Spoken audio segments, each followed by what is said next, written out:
교회와 문화, 기독교인과 문화에 관한 말씀 중에서 오늘은 세속화를 거부하라라는 주제로 말씀 나누겠습니다.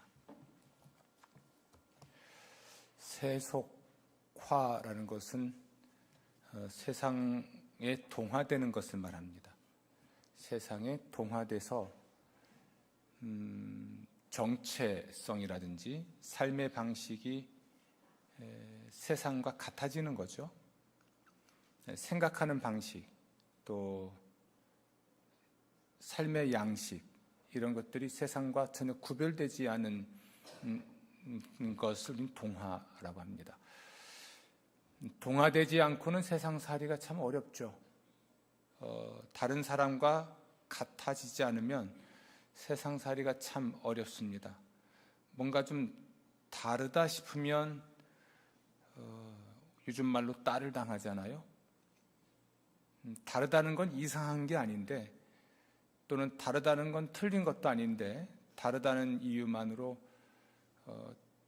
어떤 공동체 이론이 되지 못하는 경우도 있겠고, 다수를 따라 악을 행하지 말라는 하나님 말씀도 있는데, 다수가 합의해서, 다수가 뭔가 힘을 모아서 악을 저지를 수도 있거든요.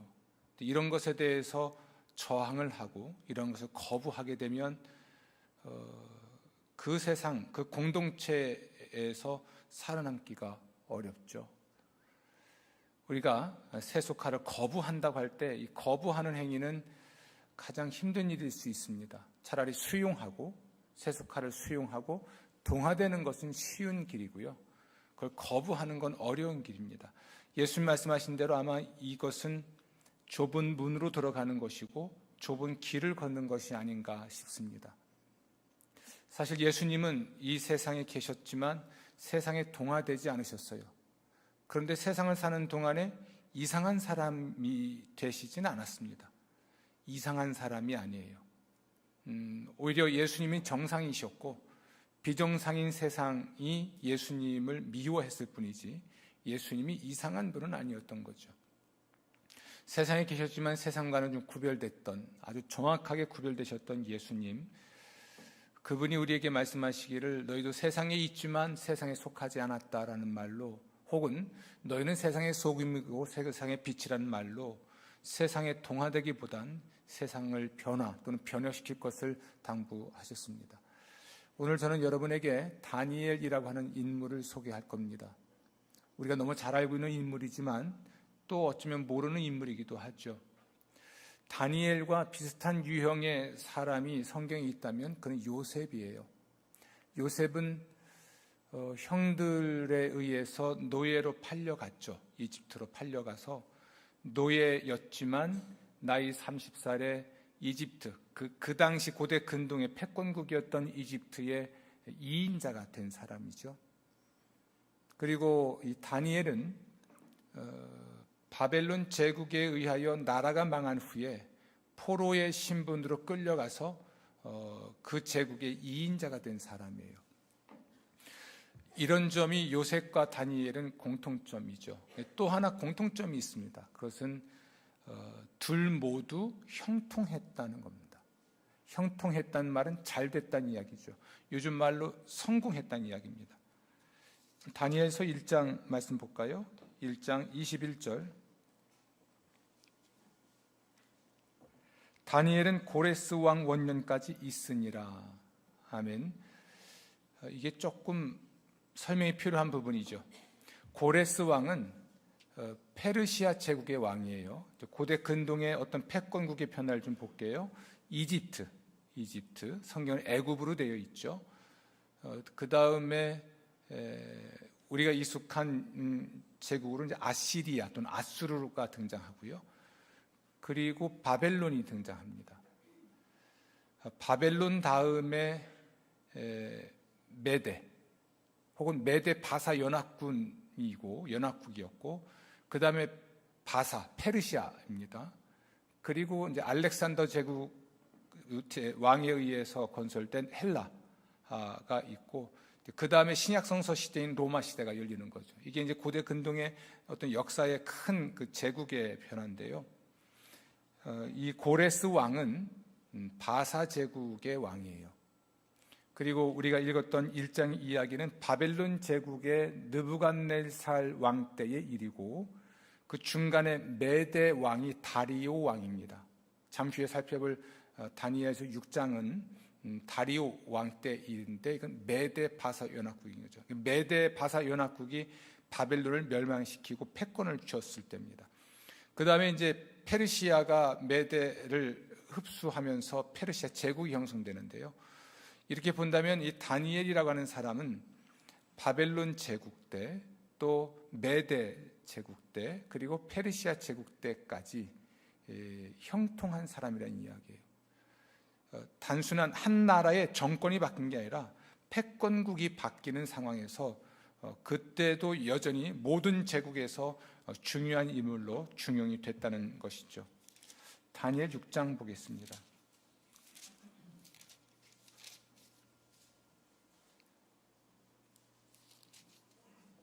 6장 28절.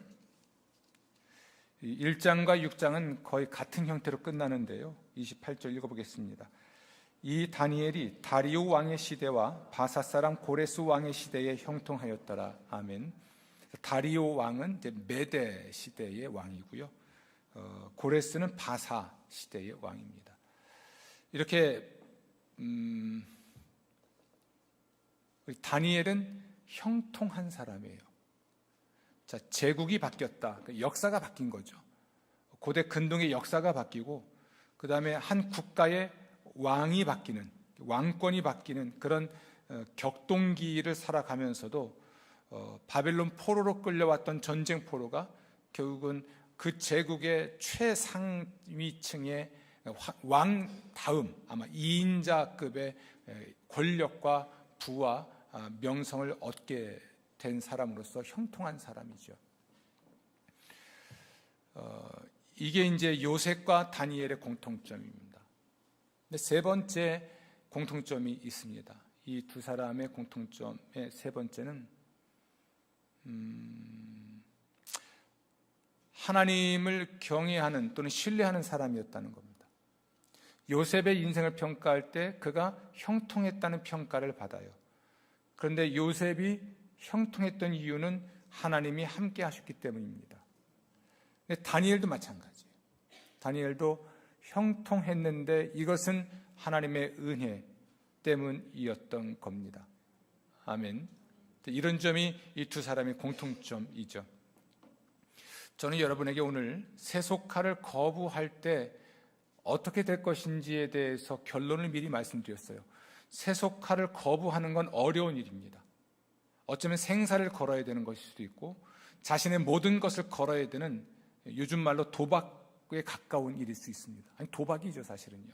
아무도 보장할 수 없는 그러한 위험한 일이 맞습니다. 그러나 세속화를 거부할 때 우리는 단지 생존하는 것만이 아니라 형통하게 됩니다. 겨우 살아남는 정도가 아니라 형통하게 되고, 살아남는 정도가 아니라 그 시대, 그 세상을 변혁할 수 있는, 또 변혁하는 사람이 되는 것이죠. 그렇다면 이 삶은 도전해 볼 만하지 않겠습니까? 도전할 만하죠. 예수님이 우리를 부르셨을 때는 세상에서 불러내신 거거든요. 세상과 구별하신 겁니다. 우리는 구별된 자로서 신분도 있지만 실제적으로 구별된 삶을 살고 실제적으로 구별된 사람이 되어야 하는 것이죠. 이렇게 될 때에 하나님이 영광을 받으세요. 아멘. 구별된 존재가 되고 구별된 사람이 되는 것, 삶을 살아갈 때 하나님이 영광을 받는 거죠. 예수님은 이런 말씀을 하셨습니다. 아버지께서 내게 하라고 하신 일을 내가 이루어 아버지를 이 세상에서 영화롭게 하였습니다. 예수님은 자신의 일을 다 하셨고 그것을 통해서 하나님을 영화롭게 했습니다. 근데 다니엘을 보면 매우 독특한, 물론 이제 요셉도 마찬가지입니다만 다니엘 이야기해야 되니까, 다니엘을 통해서 그 당시의 왕이 하나님을 섬기는 사람이 아닌데도 하나님에 대한 신앙 고백을 해요. 그렇다고 느부갓네살 왕이 바벨론 제국의 왕이었던 느부갓네살 왕이 하나님을 참으로 섬기는 신자가 되었다는 의미는 아닐 수도 있겠고요. 그리고 다리오 왕, 메대의 왕이었던 다리오가 하나님을 섬기는 신자가 됐다는 말은 아닐 수도 있지만, 그 서로 다른 제국의 다른 왕들이 하나님의 존재를 인정하고 하나님의 주권을 인정하고 하나님을 섬겨야 될 당위성을 인정했다는 것은 놀라운 거거든요. 이런 일이 어떻게 가능했냐면 다니엘의 존재와 삶, 세속화를 거부한 구별된 삶을 통해서 그것이 가능해진 것입니다.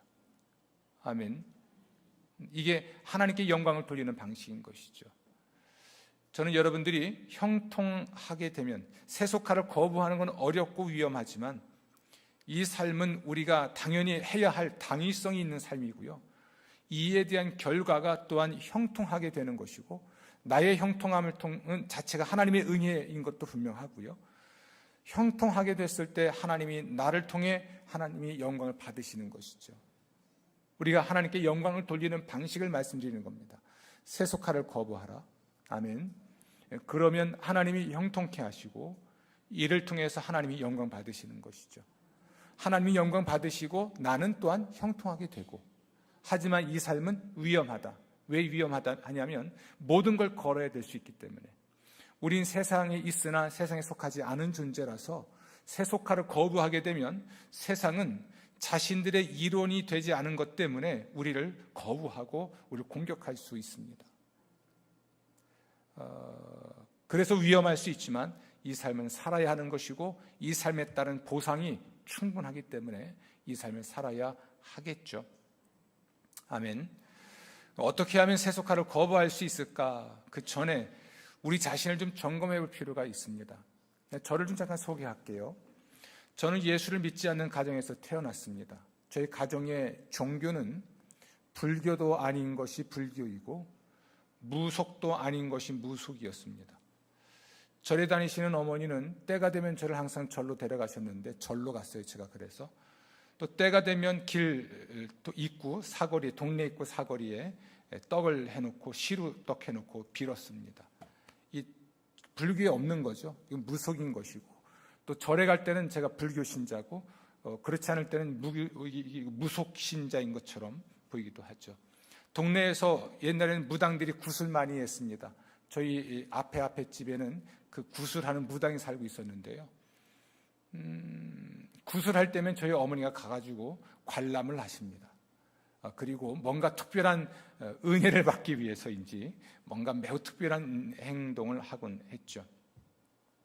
또 제사를 또 모시는 집안이기도 했습니다. 그러다 보니까 제사 때가 되면 당연히 평소에 먹지 못하던 음식을 먹을 기대도 있었겠고, 빨랫줄 걷고 빨래 걷어냅니다. 조상님 오시다 걸린다고 이렇게 해서 제상 차려놓고 문 닫습니다. 조상님 식사하시니까 나가드려야 된다고 이렇게 제사도 드려봤습니다. 저라는 사람은 전혀 기독교와 상관이 없는 환경에서 태어났고 성장했습니다. 초등학교를 들어가기 전부터 친구 따라 강남 간다고 강남은커녕 친구 따라 교회를 갔는데요. 그리고 학생회 회장도 했고요. 2번이나 해먹었으니 권력이 대단했겠죠. 청년회 회장도 했고요. 찬양대회는 앉아 있습니다만 이래봬도 제가 고등학교 때부터 찬양대 솔리스트로서 100년 된 교회의 신자였습니다. 소프라노가 없으면 소프라노하고 테너가 없으면 테너하고, 돼지 멱 다는 소리가 얼마나 애를 썼겠습니까? 옛날에 우리 세대 때는 문학의 밤이라는 걸 했죠. 1년에 한 번은 꼭 했습니다. 그러면 이제 이게 우리 청소년들에게는 대단히 중요한 자리입니다. 왜냐하면 여학생들이 오잖아요. 그래서 거기서 제가 목소리를 뽐내면서 노래도 하고 중창도 하고 독창했다 중창했다 이런 일을 좀 했죠. 그런 환경에서 컸지만 저희 가정은 예수 믿지 않은 가정이었죠. 저의 성장기, 어린 시절의 저의 가치관, 저의 세계관은 이것도 기독교적이지 않은, 전혀 기독교적이지 않은 다른 가치들, 다른 세계관들, 다른 신념들이 저를 형성했던 것이죠. 그게 당연한 줄 알았던 거예요. 제가 중도에 예수 그리스도를 주와 그리스도로 영접하고 중생, 회심한 이후에, 그리고 세례를 받고, 그리고 대학에 들어가서는 성령 세례 받고 제 소명을 확인한 후에 목회자가 되기로 헌신한 대학 생활, 때에조차도 제가 행동하고 제가 말하고 내가 어떤 가치를 판단하는 모든 기준 표준들은 성경적이지 않은 것들이 너무나 많았죠. 지금도 그렇습니다. 그렇다고 예수 믿는 사람의 가정에서 태어났다고 해서 그 사람의 세계관이, 가치관이 과연 성경적이냐? 아닐 수 있습니다. 왜냐하면 부모님들이 전혀 기독교적이지 않을 수도 있으니까요. 부모님이 장로님이시고 권사님이시고 세상 없는 안수집사여도 결국 그들의 세계관과 가치관은 세속적일 수도 있기 때문에 기독교 가정에서 태어났다고 해서 저절로 기독교적 세계관이 형성되는 것은 아닌 거죠. 세속화 이야기를 하면서 왜 이야기를 하는가? 우리는 이미 세속화되어 있기 때문에 그렇습니다. 자, 우리의 학교 교육을 생각해 봅시다. 초등학교 6년 예수 믿으라고 학교에서 그러던가요? 아니죠. 중학교, 고등학교 6년, 12년의 교육입니다. 매우 중요한 초등교육, 요즘 유치원도 취약전 교육을 하고 있지만 학교 교육에서는 기독교 이야기를 하지 않죠. 그렇죠? 기독교적인 가치가 있다고 강조도 못합니다. 난리 납니다, 요즘 같으면. 그렇게 우리는 인본주의 교육학의 토대를 둔 교육을 받아왔습니다. 인본주의 철학에 근거한 사상 주입도 받았죠. 제가 대학 다니면서 김일성 주체사상을 공부하고 사회주의 경제학을 공부하고 이러면서 그 세상을 조금 알게 됐을 때 자본주의가 아니라 사회주의를 알게 되고 민주주의라기보다도 공산주의를 좀 알게 되고 대한민국의 국채나 정체보다는 이미 알고 있었던 것이지만 별도로 공산주의의 김일성 사상을 좀 알게 되고 이러면서 사상의 충돌이 일어나는 게 있죠. 세상을 살아가는 동안에 학교 교육을 통해서 또는 우리가 살고 있는 이 세상의 사상이나 가치나 이데올로기, 이념에 의해서 우리는 세뇌되어 있거나 뭔가 학습되어 있습니다. 그래서 우리는 이 세계관이 이미 세속화되어 있다는 얘기를 하고 싶어서 제 얘기부터 해본 겁니다. 예수 믿기 전에 정말 중요한 가치관이 형성되는 매우 중요한 시기에 5세 이전이든 아니면 8세 이전이든 아니면 13세 이전이든 유대인의 교육에 따르면 12세 이전이 되었든지 간에 매우 중요한 그 시기에 우리도 모르는 사이에 형성된 가치관, 세계관이 전혀 기독교적이지 않습니다. 그런 상태에서 성인이 되고 또 기독교 교육을 받고 또는 교육도 받지도 않은 채 교회를 다니면 교회의 문화에는 익숙하지만 절대로 기독교인이 아닐 수도 있습니다. 40이란 나이가 부록이라고 하잖아요. 왜 부록인가? 우리끼리는 그런 얘기 합니다. 40이 넘으면 세상 변하지 않기 때문에 부록이다. 무슨 말을 해도 유혹받지 않은 나이를 40이라고 보는 것이지만 긍정적으로 우리끼리 하는 말로는 40이 되면 불혹, 어떤 말로도 미혹되지 않는다는 말을 어떤 좋은 말로도 변할 수 없다는 얘기를 하거든요. 왜냐하면 이미 굳어진 겁니다. 가치관, 세계관이 굳어져서 40 넘은 사람에게 교육을 통해서 바꾼다는 건 너무나 힘든 일이에요. 그러니 제가 나이가 60인데 이 나이에 어쩌면 제가 부임할 때가 39이에요. 이미 뭔가 형성돼서 온 거잖아요. 지난 20년 동안 저 스스로는 그렇습니다. 누구보다 치열하게 독서하고 누구보다 치열하고 엄격하게 공부하고 많은 토론의 장 또는 논쟁의 장에 뛰어들어서 대화도 해보고 목회 현장에서는 다양한 성도들을 만나보면서 저라는 사람의 어떤 변화를 꿈꿔왔죠. 지금도 그 몸부림을 치고 있습니다. 시대가 변했고 문화가 변했는데 또 나는 어떤 존재인지를 살펴보는 것이죠.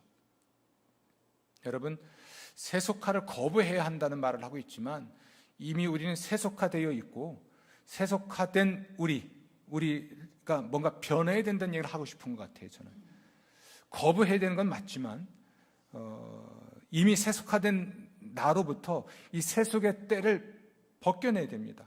세속의 때 국물을 지금 씻어내야 하는 것이죠. 이게 우선 필요하고요. 또 새로운 세속화의 물결에서 우리가 떠내려가지 않도록 우리 스스로를 지켜야 된다는 이야기를 하는 것입니다. 그래야 우리가 형통할 수 있습니다. 그래야 하나님이 우리를 도와주십니다. 그래야 하나님이 우리를 축복하십니다. 저는 이걸 믿습니다. 세속화를 거부할 때 하나님이 축복하신다. 세상에 동화되지 않고 세상과 구별되고 세상의 일부가 되지 않고 오히려 세상을 변화시켜 나가는 존재가 될 때 하나님이 나와 함께 하시고 나를 형통케 하신다는 믿음을 저는 갖고 있습니다. 우리는 어떻게 세속화를 거부할 것인가 이미 다 말씀드린 것 같습니다. 그런데 다니엘의 삶을 통해서 한 두 가지 정도를 말씀드리려고 합니다. 첫 번째는 뜻을 정하셔야 돼요. 따라합시다. 뜻을 정하자. 1장 8절입니다. 다니엘은 뜻을 정하여라고 되어 있죠. 바벨론 포로로 끌려왔습니다. 그런데 끌려온 사람들 중에는 매우 뛰어난 젊은이들이 있었는데 1장 4절 보면 소년이라고 되어 있고요. 어떤 소년이냐면 아마도 왕족과 귀족 출신인 것 같고 4절 흠이 없고 용모가 아름답고 지혜를 통찰하며 지식에 통달하며 학문에 익숙하여 왕궁에 설만한 소년이라고 되어 있죠. 그런데 이 사람들은 바벨론 제국의 포로로 끌려온 겁니다. 그리고 바벨론 제국의 왕궁에서 일을 하게 하려고 하는 거예요. 이 사람들에게 필요한 게 뭘까요? 이 사람들에게 필요한 것은 소년의 나이를 학자들은 보통 19세 정도로 보고 있습니다. 아마 다니엘 나이를 보는 것 같아요. 19세나 20세인데요. 이 포로로 끌려오기 전까지 이 소년들은 유대인이고 예루살렘에 살고 있었고 혹은 유대인 땅에 살고 있었고 유대인의 종교, 유대인의 삶의 방식을 체득한 사람들이죠. 이미 그들은 예루살렘 또는 유다 땅에 있을 때부터도 장차 이 나라의 리더가 될 수 있는 사람들이었던 것으로 보입니다. 그런데 이 사람들을 개조해야만 바벨론 제국에서 관리가 될 수 있는 겁니다. 개조해야 되는 거예요. 그들을 개조하는 방식이 있습니다. 우선 갈대아 사람의 학문과 언어를 가르치는 겁니다. 언어, 말을 바꾸는 거죠. 우리 일제 강점기를 생각하세요. 창씨개명 한다든지 또는 학교에서 일본어로 가르친다든지 우리말을 못 쓰게 하는 겁니다. 한글을 쓰지 못하게 하고 일본말을 쓰게 하고 이름을 바꾸는 거죠. 창씨개명을 하고 또 일본의 역사를 가르치고 한국 역사를 왜곡하는 것이죠. 지금 한국 사회가 역사 왜곡이 굉장히 심각한데요. 어쨌든 간에 어느 쪽이 왜곡했든지 간에 우리가 배워왔던 역사와는 다른 역사가 있는 건 분명합니다. 그래서 일본이 했듯이 바벨론 제국은 포로로 끌려와 있지만 매우 총명한 그 바벨론의 관리가 될 만한 사람을 선발하고 그들을 사상을 개조하기 위해 삶을 개조하기 위해서 교육을 시켰습니다. 언어를 가르쳤고요. 또 그들에게 학문을 가르쳤죠. 심지어 그들에게 음식을 나눠줍니다. 왕이 지정한 음식을 먹고 왕이 지정한 포도주를 마시도록 했습니다. 식생활을 바꾸는 겁니다. 이거 아주 전체적으로 완전히 뜯어고치려고 하는 겁니다. 이제 이런 상황에서 다니엘은 어떻게 해야만 했을까? 어떻게 해야만 했을까? 이 상황에서 그는 뜻을 정합니다. 어떤 뜻을 정했냐면 왕의 음식과 그가 마시는 포도주로 자기를 더럽히지 않겠다라는 뜻을 정합니다. 따라합시다. 나를 더럽히지 않겠다. 다니엘이 정한 뜻은 자기를 더럽히지 않는 거예요. 나를 더럽히지 않겠다. 왕이 주는 음식과 왕이 주는 포도주가 어떻게 다니엘을 더럽힐 수 있을까요? 왕이 주는 음식과 포도주는 우상 숭배와 관련이 있습니다. 제물로 바쳤던 것들을 중에서 일부를 그 일부의 고기를 먹는다든지 첫 열매로 우상에게 바쳤던 그 포도주를 내와서 먹는다든지 그런 것이죠. 우리가 제사 드리고 나면 제밥 먹잖아요. 제사 드리고 나면 제밥 먹습니다. 동네 제사가 있으면 그날은 잠을 잘 안 잡니다. 왜 그럴까요? 제밥 먹을 수 있어요. 제사 지내고 나면 쌀밥 먹습니다. 어머니가 요리 솜씨가 있었습니다. 그래서 이웃집 제사가 있으면 가서 요리조리 해줍니다. 제사 끝나면요, 물려낸 제밥 얻어먹는다고 그러잖아요. 그걸 나눠줍니다. 또 얻어먹었습니다. 그래서 동네에 큰 아주 부잣집에 제사가 있는 날은 잠을 안 잡니다. 쌀밥 한 숟가락 먹을 수 있었거든요. 그런 개념이에요. 제사 지내고 나온 밥이나 고기나 전을 먹듯이 바벨론 제국에서 제공하는 그 음식이나 포도주는 우상 숭배와 관련이 있었습니다. 그럼 다니엘이 정한 뜻은 무엇일까요? 뭐 이렇게 목욕제게 하게 해서 몸을 깨끗하게 하겠다 이건 아니잖아요. 나를 더럽히지 않겠다는 건 종교적으로 신앙적으로 자신을 더럽히지 않겠다는 겁니다. 어떤 압력이 있어도 나는 절대로 이 음식 먹지 않고 이 술을 마시지 않겠다. 그런데 내 신앙을 더럽히지 않겠다. 내 영성을 더럽히지 않겠다. 이렇게 뜻을 정한 것이죠.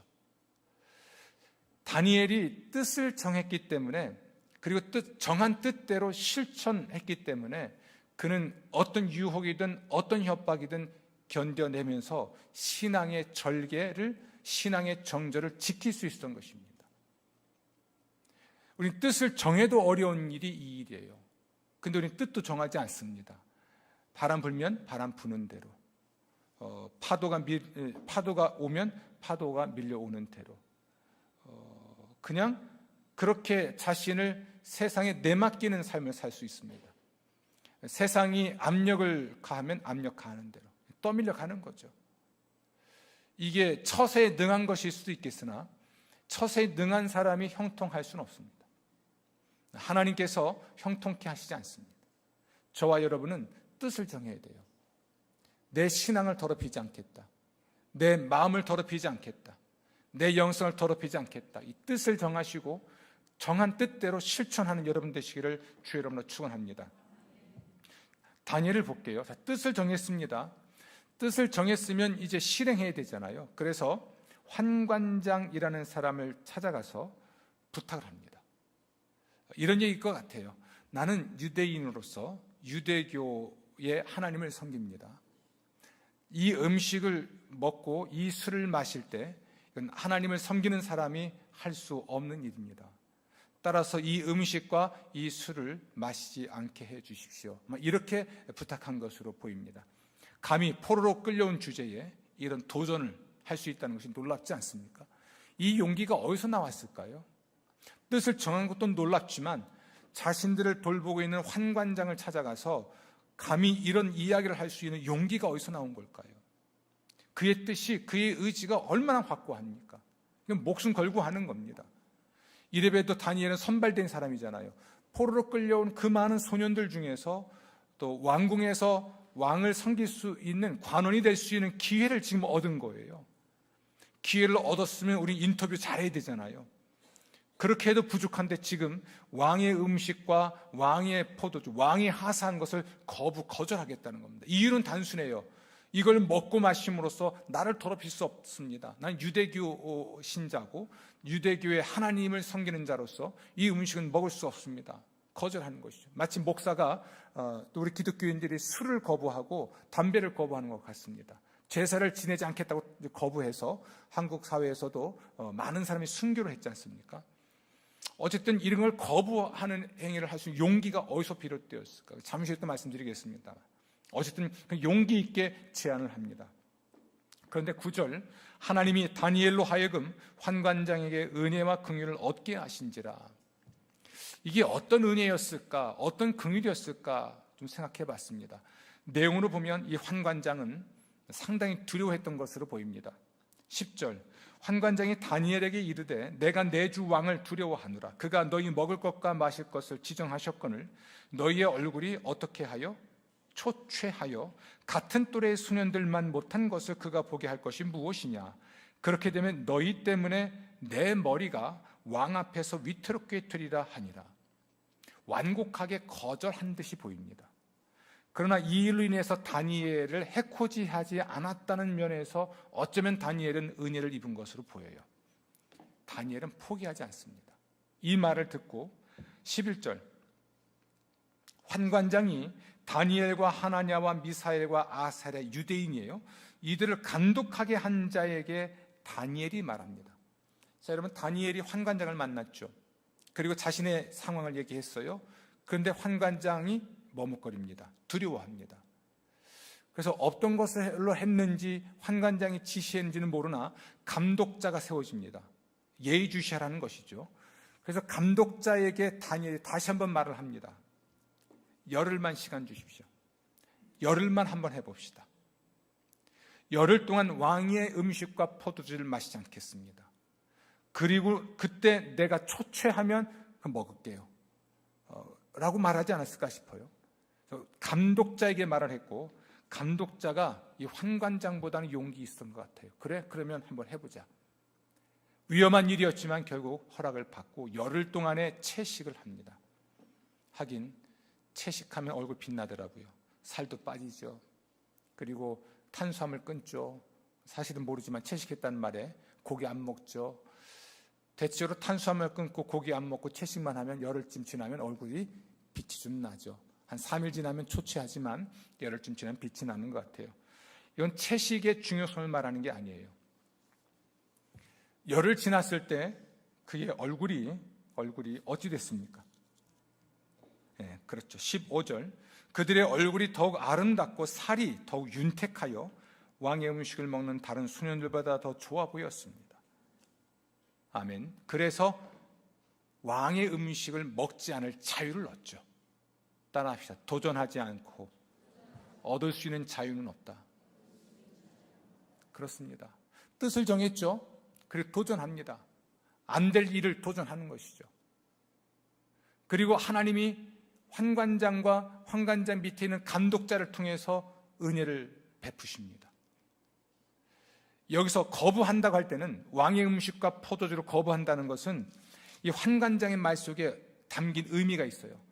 이게 잘못 거부하면 목이 날아가는 겁니다. 10절 그렇게 말하잖아요. 내 머리가 내 왕 앞에서 위태롭게 되리라. 죽을 수 있다는 이야기예요. 목숨을 건 일이었습니다. 사생결단이죠. 사즉생? 뭐 그런 건가요? 사즉생. 죽고자 하면 산다는 것인데요. 이런 결심이 필요한 일이었습니다. 그런데 다니엘이 도전하잖아요. 그렇죠? 뜻을 정했고 정한 뜻대로 도전합니다. 도전했고 하나님의 은혜를 입어서 윤택해졌고 그리고 신앙의 자유를 얻습니다. 아멘. 여러분, 세속화를 거부하려면 뜻을 정하셔야 돼요. 뜻을 정하고 행동할 때 하나님이 은혜를 베풀어 주십니다. 그 은혜로 인하여 여러분이 형통케 됩니다. 아멘. 뜻을 정하십시오. 이 뜻을 정하기 위해서 정말 필요한 것이 있는데 이건 두 번째입니다.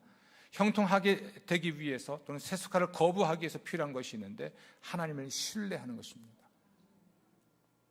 하나님을 신뢰하지 않고는 절대로 이런 행동을 할 수가 없죠. 자, 여러분, 역사의 주인은 하나님이세요. 1장 2절 보십시오. 주께서 유다왕 여호야긴과 하나님의 전 그릇 얼마를 그의 손에 넘기심에 이스라엘을 하나님이 세우셨습니다. 이스라엘 민족은 하나님이 선택한 백성들이에요. 그런데 하나님께서 이스라엘을 유다를 바벨론 제국에 넘기신 겁니다. 바벨론 제국이 강력한 힘이 있어서 이스라엘을 정복한 것이 일반의 역사에 대한 관점이지만 하나님의 관점은 달라요. 하나님이 넘기셨고 바벨론 제국은 점령했을 뿐입니다. 이 역사가 있는 것이죠. 이스라엘을 세우신 분도 하나님이시고 이스라엘을 망하게 하신 분도 하나님이세요. 그러나 망할 수밖에 없는 상황을 만든 건 이스라엘 백성들이고요. 역사의 주인이 누구십니까? 하나님이십니다. 자, 바벨론이 등장했습니다. 바벨론 전에는 아수르 제국이에요. 이스라엘 역사에서 북왕조는 아시리아에게 멸망합니다. 남왕조는 바벨론에 멸망해요.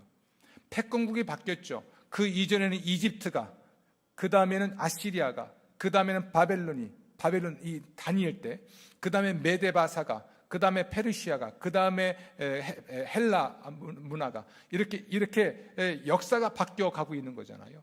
이 모든 역사의 주인이 하나님이시죠. 여러분, 바벨론이 망하고 메대가 패권을 줬습니다. 나라가 망했고 느부갓네살 왕도 죽습니다. 메대 왕 다리우가 집권합니다. 그리고 이 메대 왕 다리우도 죽고 나중에는 페르시아의 고레스가 집권합니다. 그러니까 권력자도 죽어요. 나라도 흥망성쇠하게 돼 있고 그리고 권력자도 죽죠. 그 적어도 패권이 3번이나 바뀌도록 생존했고 권력을 소유했던 사람은 다니엘입니다. 이 역사를 누가 끌어가십니까? 하나님이. 이 인생을 누가 주도하십니까? 하나님이. 그러니까 하나님에 대한 신앙, 하나님에 대한 어떤 하나님의 뜻에 대한 어떤 순종, 이런 것들을 포기할 수 없는 거죠. 권력은 바뀌고 권력도 망할 수 있는데 망할 권력에 누가 줄을 섭니까? 사라질 국가에 누가 충성합니까? 영원하신 하나님, 모든 걸 그 뜻대로 다스리신 하나님, 그 하나님께 순종하는 것이 우리에게는 절대 가치죠. 아멘. 그래서 뜻을 정하는 거예요. 나를 더럽히지 않겠다. 세속화되지 않겠다. 세속화를 거부하겠다. 그 뜻을 정하는 것입니다. 이 말은 곧 하나님께 나를 위탁하겠다. 하나님을 신뢰하고 내가 하나님을 의뢰하겠다. 하나님의 뜻을 따르겠다. 이것만이 영원하고 이것이 내가 형통할 수 있는 길이라고 확신을 했기 때문에 다니엘은 거부할 수 있었던 것입니다. 여러분, 이런 관점에서 본다면 세속화를 거부하기 위해서 필요한 것은 믿음이에요. 하나님에 대한 지식이고 지식에 대한 확신입니다. 하나님을 신뢰할 때 세속화를 거부할 수 있고 그리고 행동할 수 있고 그 결과로 형통할 수 있습니다. 요셉의 인생을 노예에서 총리를 바꾸신 분이 누구십니까? 하나님이시죠. 다니엘의 신분을 유다에 끌려온 포로, 전쟁 포로에서 재상으로 바꾸신 분이 누구십니까? 하나님이시죠. 이 모든 과정에서 황제들의 꿈을 해석하는 능력을 주신 분이 하나님이세요. 요셉도 이집트 왕 바로의 꿈을 해석할 능력을 주셨고 하나님이 주셨고, 다니엘도 느부갓네살 왕의 꿈을 해몽할 수 있는 능력이 있었잖아요. 이건 매우 영적 통찰력인데요, 세상에 대한 통찰력, 영적 통찰력, 이 모든 걸 주신 분이 하나님이시거든요. 이것을 믿는 까닭에 다니엘은 세속화를 거부하고 하나님만 섬기기로 결심한 것입니다. 저는 여러분들이 충분히 세속의 학문을 익히길 바라요. 그러니까 인문학적 소양을 키우십시오. 철학 공부하십시오. 심리학 공부하세요. 사회과학 공부하세요. 그러니까 실력 갖추라는 이야기입니다. 어디 가서 실력이 없어서 밀려나지 마시고, 여러분, 저는 여러분들이 최고가 되지는 못해도 실력은 있어야 되지 않겠습니까? 내가 직장에서 승진하지 못한다, 그것이 신앙 때문이다 라고도 할 수 있겠지만 실력이 없어서 밀려나는 것일 경우는요, 세상 말로 쪽팔리잖아요. 세상 사람들은요, 목회자를 지성인 취급하지 않습니다. 제가 철학을 공부했습니다. 심리학을 공부했어요. 예수 믿지 않는 사람들과 공부하는 커뮤니티에 들어가도 절대로 밀리지 않습니다. 그럴 자신도 있고, 철학적 관점이든 윤리학적 관점이든 사회학적 관점이든 사회과학적 관점이든 뭐가 됐든지 간에 대화를 할 수 있는 역량이 있다고 스스로 생각하는 교만한 사람이에요. 해봤고요. 그런데 그들은 목사를 지성인 취급하지 않습니다. 왜요? 종교적 편향이 있다고 생각하거든요. 우리 그리스도인들이 신앙은 좋은데 실력이 없습니다. 직장에서 해낼 만한 역량이 없습니다. 컴퓨터 활용 능력이 없으니까 컴퓨터를 다루는 부서에 못 가는 거죠. 상담할 능력이 안 되니까 상담할 수 있는 곳을 못 가는 것이죠.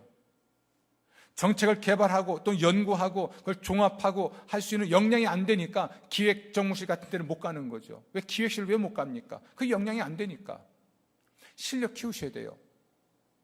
실력을 키우시되 인문학적 수행을 쌓으시되, 그러나 정말 중요한 건 그것에 그 가치에 내가 동화가 되지 말라는 겁니다. 하나님의 뜻, 하나님 나라의 가치를 포기하지 말라는 거예요. 하나님의 뜻, 하나님의 가치가 그 어떤 것들보다 위대합니다. 아멘. 따라서 성경을 철저히 공부하셔야 돼요. 다니엘이 바벨론 포로로 끌려왔을 때 이미 20살이에요. 이미 그는 충분히 지도자의 역량을 갖추고 있었습니다. 그는 매우 규칙적으로 기도하는 사람이었습니다. 그의 경건성, 그의 학문성, 그의 지혜, 그의 통찰력, 이 모든 것은 이미 어려서 형성됐고 포로로 끌려오기 전에 가정에서 형성됐습니다. 그들의 공동체 안에서 형성이 됐죠. 다니엘이 지금 이 상황에 놓였지만 다니엘에겐 3명의 친구가 등장하잖아요. 사드락, 메삭, 아벳느고. 3명의 친구가 있습니다. 신앙 공동체가 있는 거거든요.